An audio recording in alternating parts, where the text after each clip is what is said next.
Irmãos podem se sentar. Quero convidar a igreja a abrir a palavra do Senhor no segundo livro de Reis. Nós vamos continuar onde nós paramos no estudo da divisão do reino. Então nós faremos a leitura nesta noite, segundo livro dos Reis, capítulo 13, onde nós faremos a leitura do versículo 1 até o versículo de número 8.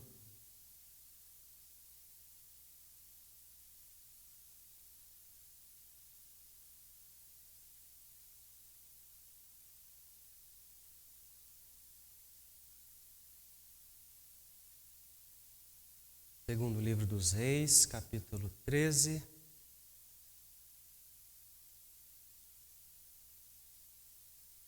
Vamos ler do versículo 1 até o versículo de número 8.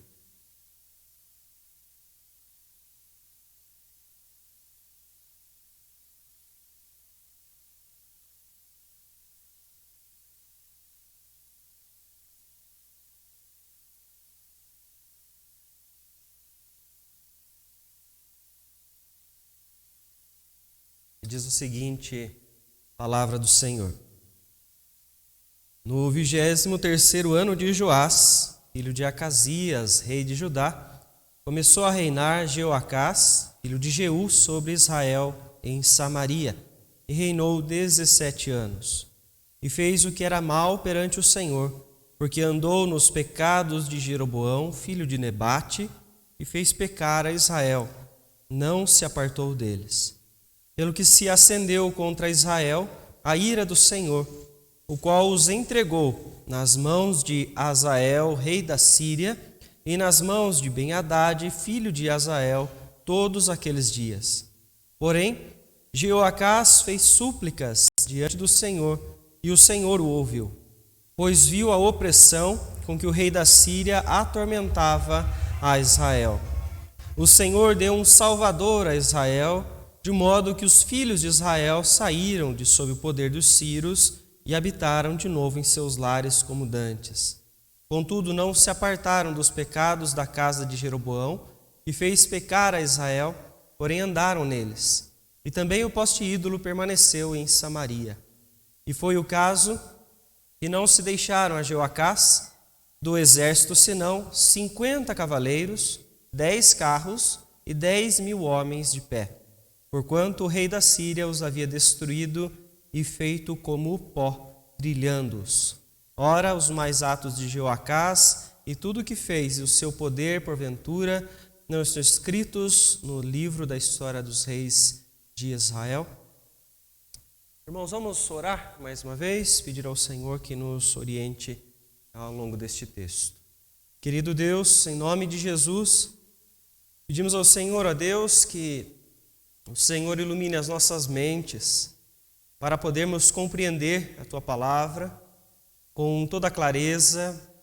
Pedimos que o Senhor nos guie, ó Deus, ao longo destes versículos, para nós podermos compreender, ó Deus, a verdade da Tua palavra, as maravilhas contidas neste texto, onde nós que nos reunimos aqui poderemos desfrutar, Senhor. Peço em nome de Jesus que o Senhor venha nos fortalecer a fé, venha consolar, exortar cada coração conforme o Senhor os conhece, ó Pai. Em nome de Jesus que nós oramos e já agradecemos ao Senhor. Amém, Senhor. Irmãos, a história nos mostra, eu vou recordar um pouco, de maneira breve, o que aconteceu na história de Israel, só para nós podermos nos situar, porque nós vínhamos numa contínua, Paramos para nós podermos lembrar. Então Israel chega no reinado de Jeoacás completamente diferente daquele Israel que era quando estava ainda sobre o domínio de Davi, quando estava sobre o domínio de Salomão e todos os outros reis que vieram depois. O texto vem trazer para nós uma história bastante curta, Já pegamos aqui a história de Acabe, por exemplo, que tinha capítulos, vários capítulos, e muita coisa aconteceu na história de Acabe com sua esposa, muito conteúdo, muitas tragédias que aconteceram pelo reinado mau que ele fez diante do Senhor, reinado ímpio. Mas Joacás não tem muitos detalhes, né? Joacás é um rei que não fez muita coisa, e o registro histórico que nós temos dele é de poucos detalhes, e de detalhes de um tempo difícil para Israel. Por isso nós vamos falar desse tempo de decadência. Israel está vivendo agora, nesse momento, com Jeoacás, um tempo de decadência. E se formos pensar num tempo deste para o povo do Senhor, precisamos então responder. O que nós vamos fazer esta noite é como reverter este processo, como evitar esse tipo de postura. E a primeira coisa então que eu gostaria de destacar nesse breve texto desta noite é que um tempo de decadência se deve ao caminho então que este povo trilhou para chegar nesse momento. Quero lembrar aos irmãos, então, que Israel é um povo escolhido por Deus, né? Você lembra as falas do Senhor a Moisés? Que ele, então, tirou Israel do meio de todas as outras nações, escolheu este povo para ser seu, santificou este povo, separou eles para eles serem reino de sacerdotes. Era para eles serem, então, a melhor nação que representasse, então, o próprio Deus onde eles estivessem. Nós sabemos muito bem que depois, então, que Israel sai do Egito, Moisés guia Israel pelo deserto e as posturas de Israel não foram muito bem aquelas que se esperava. Israel murmurou em muitos momentos, Israel reclamou, eu estou dizendo o povo, né? Em vários momentos, vários do povo então estavam ali reclamando a Moisés: por que estamos aqui? Por que nos tiraste lá do Egito para nós então morrermos aqui neste deserto? Deus os leva até a terra prometida, não mais com Moisés, mas agora com Josué. Josué invade a terra junto com o povo, eles vencem, mas não tiram todos dali. Vem o tempo dos juízes, Israel faz o quê? Desobedece, volta, desobedece, aquele ciclo que nós já comentamos no domingo. Então veja o caminho que Israel está trilhando, até o ponto de você terminar Juízes, e você então encontrar o profeta Samuel direcionando o povo e receber um pedido de todo Israel: nós queremos um rei como os outros povos o têm. Então eles olhavam para a vizinhança, os povos idólatras, e achavam que eles eram melhores, que a estrutura deles estava melhor, o governo era melhor. Então Samuel fez o quê? Concedeu a eles um rei, porque o Senhor disse: eles não estão rejeitando a você, eles estão rejeitando a mim. Deu a eles um rei. Quem foi o primeiro rei de Israel, os irmãos, você lembra? Saul. Foi um ótimo rei? Não, foi um rei desobediente também. Desobedeceu ao Senhor ao ponto de Deus tirar dele a coroa para então passar a Davi. Davi foi um excelente rei? O que os irmãos acham? Davi foi um bom rei ou não? Mais ou menos, então. Teve boas ações, mas errou em muitos momentos, né? Final da sua vida, quando a gente pega o livro de Crônicas, você pega então Davi agradecendo a Deus, porque Deus agora está o permitindo fazer então aquela oferta, porque uma construção do templo vai acontecer com seu filho, Salomão. Vejam só, nós estamos dando saltos na história. Passamos do Êxodo, passamos ao tempo da conquista da terra, passamos ao tempo dos juízes, que foi um tempo de seca, um tempo de dificuldade, começamos o tempo da monarquia, chegamos até Salomão. Salomão foi um homem inteligente, muito sábio, muito rico, muito influente, muito poderoso, mas não foi o melhor dos reis de Israel. Final da história de Salomão, nós temos então a ira de Deus se acendendo contra ele e contra o povo, por causa de idolatria, mais uma vez. A mesma coisa que aconteceu desde o começo, Israel se afastando e voltando contra o Senhor, porque outros povos estavam ali, outros povos permaneceram ali naquele local. Deus então permitiu a divisão do reino. E aí nós começamos, rei após rei. norte e sul. Os irmãos que acompanharam a história viram que cada rei se comportou de uma forma, mas o norte tinha um padrão. Reis ímpios, reis desobedientes. E isso faz o quê? Faz com que o caminho que eles estão trilhando leve a eles a um tempo de decadência. Porque aquilo que nós plantamos é aquilo que nós vamos colher nas nossas vidas. Então Jeoacás, ele pega um tempo de Israel onde ele está colhendo frutos daquilo que estava acontecendo no passado, daquilo que os reis anteriores já fizeram e daquilo que ele também continua fazendo. Porque vejam só, o texto ele traz a menção para nós aqui, no versículo de número 2, que ele fez o que era mal perante o Senhor, como Jeroboão.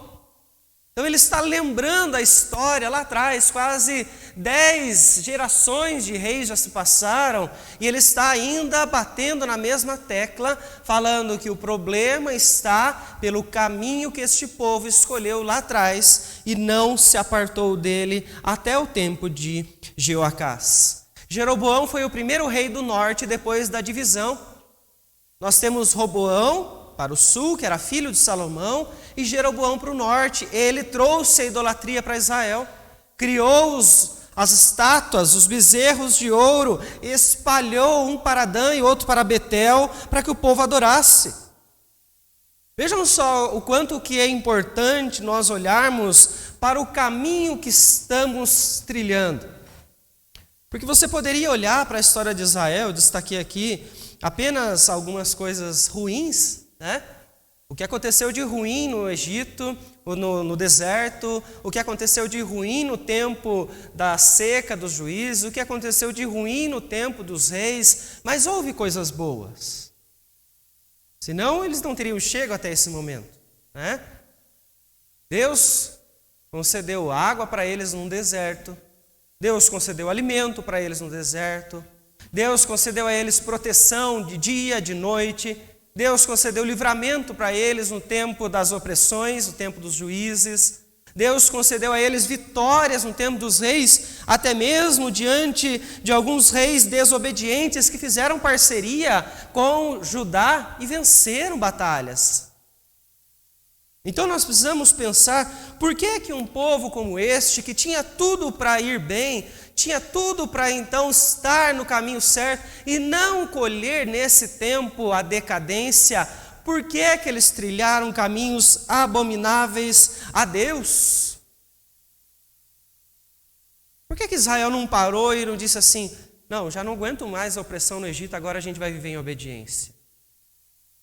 Bom, agora a gente já não está mais sofrendo opressão, a gente está no deserto, tudo bem, mas já saímos de lá. Mas não, todo tempo voltam a murmurações, pecados, idolatrias. E é uma coisa muito interessante quando você lê o apóstolo Paulo e ele explica isso para nós. Ele fala então que Deus concedeu a lei para Israel, e esta lei veio para nortear Israel, para que Israel pudesse mostrar a sua fidelidade ao Senhor. Porém, ao mesmo tempo, a lei revela o pecado. A lei revela que nós somos pecadores, que nós somos falhos. Então Israel, em toda essa trajetória, está colhendo agora o fruto daquilo que está no seu próprio coração. O desejo pecaminoso de Israel de se afastar de Deus, de deixar as ordens do Senhor, porque nós estamos aqui tratando de Jeoacás, que está reinando no norte. Ele é filho de Jeú. Se os irmãos se recordarem, Jeú foi aquele que Deus levantou para exterminar a linhagem de Acabe. Ele assumiu o lugar, porque não havia mais filhos de Acabe para reinar no norte, e Jeú assume o trono, e agora o filho de Jeú está assumindo o seu lugar. Não há descendência mais aqui de Davi, no norte. Então nós só temos reis idólatras. Então o que eles poderiam colher ao permanecer então numa vida de pecado? Apenas o fruto do pecado. Apenas a morte, a destruição, o sofrimento que o pecado pode então trazer. O caminho que nós trilhamos vai sempre revelar, então, a motivação que nós tínhamos quando estávamos vivendo e passando por aqueles instantes. Você e eu trilhamos caminhos e às vezes nós falamos assim, bom, mas isso é porque já estava assim. Nós vemos aí o que está acontecendo com Jeoacás. Ele está vivendo em pecado porque Jeroboão, então, estava vivendo em pecado. Mas se nós formos ver o problema aqui, é culpa de Jeroboão? Podemos culpar Jeroboão pelo problema total de decadência de Israel nesse momento?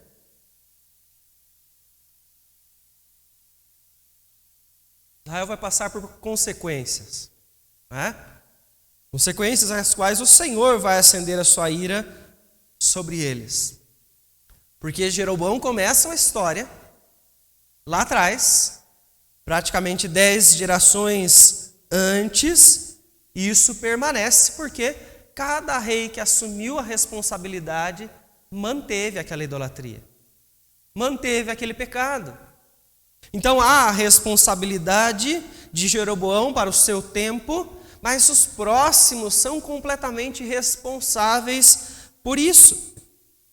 Nós vemos que nesse momento, então, a ira de Deus se acende contra o povo e ele manda opressão sobre eles. É um padrão, né? Nós já vimos isso acontecer no Antigo Testamento e em alguns outros momentos. Deus pesa a sua mão e entrega o seu povo à opressão. Vejam só que interessante, versículo de número 3, o que ele diz para nós, quanto tempo, eles vão passar por isso. Pelo que se acendeu a ira contra Israel, a ira do Senhor, o qual os entregou nas mãos de Hazael, rei da Síria, e nas mãos de Ben-Hadad, filho de Hazael, todos aqueles dias. Então vejam só, foram 2 gerações de reis da Síria que estiveram oprimindo o povo do norte nesse momento. Então veja, o Senhor traz sobre eles as consequências. O Senhor traz sobre eles o peso daquilo então que eles estavam colhendo, daquilo que eles estavam plantando, ao longo de todo o caminho que estão trilhando. E se nós formos nos questionar, onde está então a raiz de todo o problema? Como nós falamos aqui, o maior problema não estava em Jeroboão, o problema não está no rei da Síria, o problema está então em Jeoacás, porque este líder está levando agora o seu povo para longe. Interessante de então examinar isso e colocar esse tipo de situação no âmbito da igreja nos nossos dias. Porque se você for olhar para a história da igreja, vamos olhar a igreja brasileira no nosso tempo, e olhe a história da igreja, como a igreja era conhecida antes e como a igreja ela é conhecida hoje. Quais são os frutos que a igreja colhe hoje daquilo que ela vem plantando ao longo do tempo?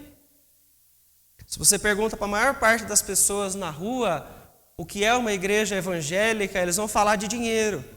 A maior parte das pessoas ainda tem esse tipo de conceito, porque a maior parte das portas que estão se abrindo por aí, elas acabam então entrando por esse mesmo viés.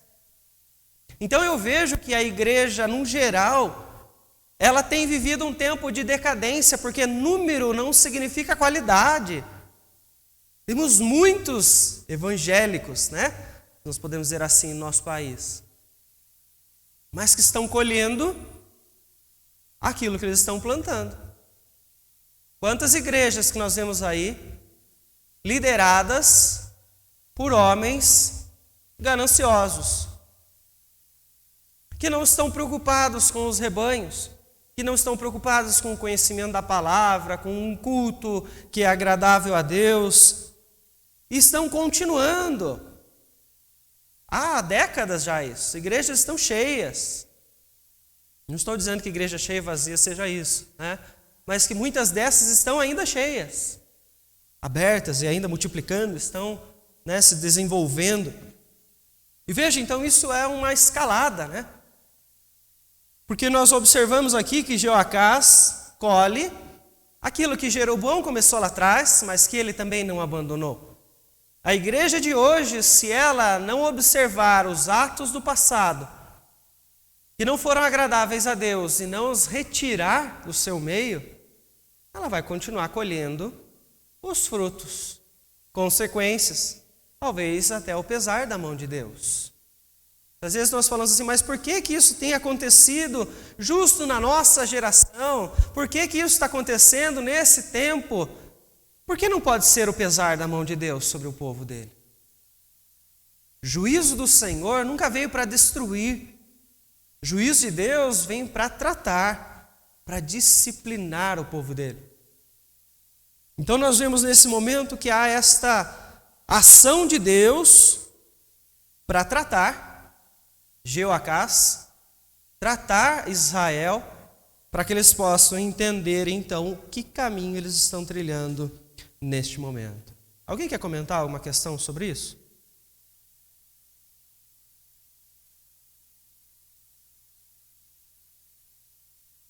Podemos continuar? Vejam só então, eu já coloquei ali para nós, adiantei ali por causa da ordem do slide, que o versículo de número 4 então, vejam só, apesar do tempo de decadência que ele está vivendo, porque está em pecado, o povo todo está em idolatria. Versículo de número 4 mostra para nós que ele levanta um clamor a Deus. Ele pede a Deus para que então o Senhor livre Israel das mãos da Síria. E o que acontece? Deus ouve. E quando eu olho uma questão como essa, eu me pergunto sobre graça de Deus. Porque aqui eu tenho um homem que é obediente. Jeoacás não é obediente, ele é idólatra. Mas você pode pensar assim, não, mas Deus atende então o pedido só de quem se arrependeu de seus pecados. Vejam só o que diz o versículo de número 6. Alguém pode ler ele para nós, de novo, por favor?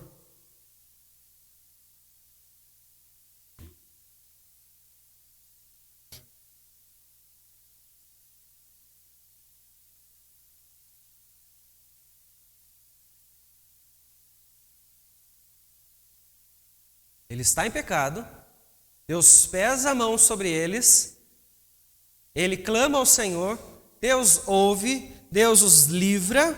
Até o texto diz que Deus enviou um salvador a Israel, e aqui não é um libertador, como nós temos no livro dos Juízes. Aqui nós temos pelos comentaristas que a própria Assíria, ela acabou auxiliando a retirada dos sírios de Israel. Então não foi alguém específico de dentro do povo de Israel que Deus levanta como um grande guerreiro. Não, Deus usou ali um outro povo, até inimigo e ímpio, para livrar eles e deixar que eles voltem.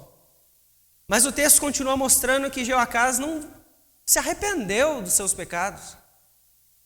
Não há fruto de arrependimento aqui na vida desse homem. Então eu me pergunto, a quem está disponível a graça de Deus? Se uma pessoa que não é convertida clamar a Deus, ela pode receber essa bênção?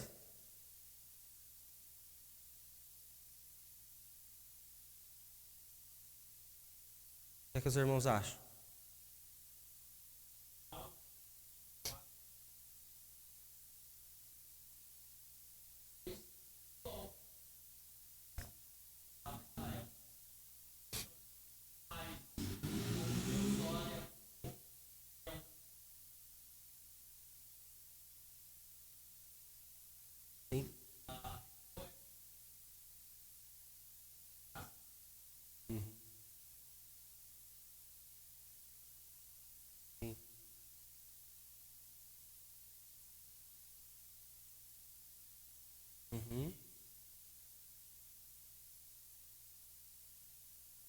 Estamos falando de um Deus compassivo, né?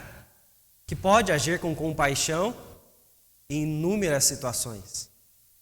Então ele pode atender o clamor de um ímpio? Deus derrama chuva sobre os justos sobre os injustos. A graça não vem por merecimento, em momento algum. Se Deus quiser atender, Ele pode atender. Você já clamou sobre a vida de um ímpio? Pela vida de alguém que não é crente? Ele merece? Merecimento? Nem nós que somos convertidos já, não é? Mas Deus atende. Deus cura. Deus abençoa. Deus supre as necessidades. Então é interessante nós observarmos essa questão, porque apesar de ele estar vivendo um tempo de decadência, Deus, com os seus propósitos, como Paulo bem colocou aqui para nós, Ele atendeu, ouviu este clamor. Então nós vemos que a graça de Deus ela está disponível. Para quem? Para qualquer pessoa. Então eu posso viver a vida de qualquer maneira? Não estamos falando disso. Estamos falando aqui de ação de Deus, graça de Deus, que significa o presente imerecido que nós recebemos, né? Em qualquer momento, o sopro de vida, né? A força que você tem, o sustento para nós chegarmos aqui, tudo recebemos de Deus, tudo que nós temos vem dele, sem qualquer tipo de merecimento. Então nós vemos o texto mostrar para nós esse tempo de decadência que estava acontecendo com Israel, que observe então neste momento, o versículo de número 7, que apesar de Deus os livrar, Ele manteve uma situação muito difícil para eles. Eles encerram então esse momento, o reinado de Jeoacás, numa situação delicada, porque veja os 7 dias então que o exército deles já não era mais o mesmo. Poderiam militar, que eles precisariam para se defender, precisariam para atacar o outro exército quando fossem avançar contra os outros povos. Eles já não têm mais. No final do versículo 7 diz que o rei da Síria os havia destruído e feito como pó. Ou seja, eles estão praticamente insignificantes aqui. Por isso que eu entendo que Jeoacás está nos mostrando um tempo de decadência. De decadência porque eles estão colhendo os frutos do caminho que eles trilharam. Sofreram consequências em vários momentos. Não quer dizer que Deus nunca os atendeu, esteve junto, esteve olhando, mas mesmo assim Deus deixa Israel num tempo de muito sofrimento. Você vê aqui, qualquer coisa que vier a acontecer com eles agora, eles podem então ser derrotados por qualquer pequeno exército. Quando eu estava analisando essa história, irmãos, eu trouxe para o nosso tempo, como eu mencionei no início, olhando um pouco do que está acontecendo com o que hoje chamam de igreja. E nós vemos que não há algo muito diferente do que aconteceu com Jeoacás. Porque existem muitas pessoas que se dizem parte do povo de Israel, mas que ainda estão longe de Deus. Pessoas que se dizem parte do povo do Senhor, que clamam ao Senhor mesmo não se arrependendo dos pecados. Pessoas que clamam a Deus talvez por medo da circunstância, desespero, angústia. E Deus, pela sua graça e misericórdia, atende, cuida pelos seus propósitos, que são muito maiores do que nós podemos entender, mas que nós chegamos ao nosso tempo, onde talvez o que nós chamamos hoje de igreja brasileira, ela tenha sido feita como pó ao longo da história. Pare e pense um pouco comigo, para você poder observar o quanto que a igreja no passado ela tinha autoridade. O quanto que a palavra de alguém que pertencia a uma igreja cristã tinha respeito. E hoje, você pode falar o que você quiser. Claro que existe uma desconstrução cultural, tem muita coisa que aconteceu, mas por quê? Porque o caminho que a igreja trilhou permitiu que isso acontecesse também. Estamos colhendo aquilo que nós, como igreja, plantamos.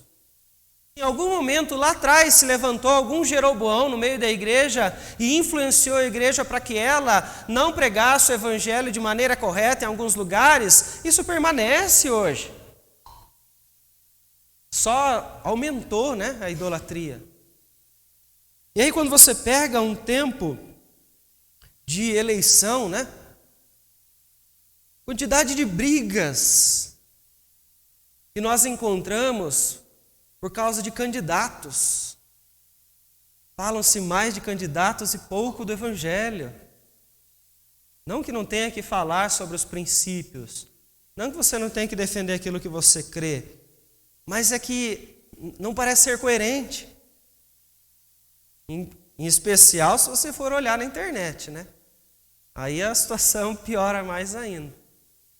Semana passada eu estive lá na conferência em Campinas, e um dos módulos das trilhas que nós fizemos falava sobre esse envolvimento da igreja com a internet e o quanto que nós não estamos sabendo ler a internet. Eu achei bem interessante uma fala que ele disse, Caio Batista, o nome do pastor que estava lá, que trabalha com essa área, e ele falou de uma expressão que nós temos que não só afirmar para nós, mas ensinar as pessoas. A internet é uma área de simulação. As pessoas não sabem disso. As pessoas se esqueceram disso. Elas acham que ali elas podem tudo. Que ali vale tudo, né? Mas ali, em alguns momentos, a pessoa, ela se transforma, né? Você já percebeu isso? Tem gente na igreja que é tão pacífico e na internet vira um rei, né? De autoridade que fala, esbraveja, grita, fala mal de candidato, fala mal desse, daquele. As pessoas se desligam, né? Elas se esquecem que ali ainda continua sendo um lugar de testemunho, né? Mas apesar disso, é apenas um local de simulação, né? O presencial é o que você vai viver, né?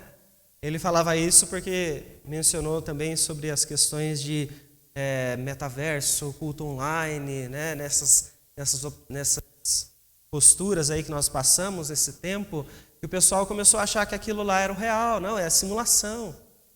O real é isso aqui. O real é esta vida como igreja, né? Então o que é que nós temos que lembrar, irmãos? Como Jeoacás, naquele tempo, ele se esqueceu que ele era parte de um povo. Ele se esqueceu que era ser parte desse povo. E por isso ele trilhou os mesmos caminhos dos seus antepassados e permaneceu em idolatria. Caminhou para um tempo de decadência, sofreu as consequências e levou aqueles que estavam junto dele para o mesmo caminho, tornando-se pó. A igreja do Brasil, em geral, né, não só nós, Filadélfia, não só nós, presbiteriana, mas a igreja no geral, ela precisa então olhar para si e observar se não existe necessidade de arrependimento.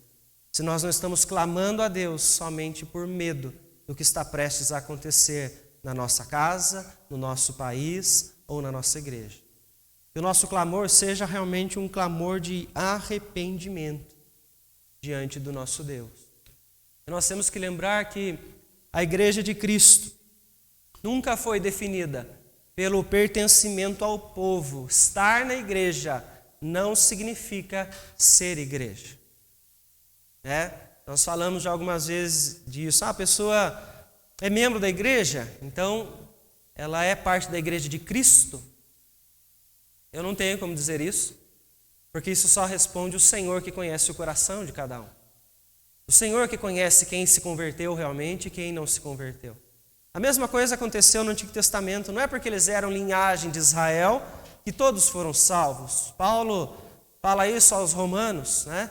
Não é só porque ele era descendente, né? Tinha que ser o circuncidado no coração, Israel de coração. Não é somente estar na igreja, temos que ser igreja.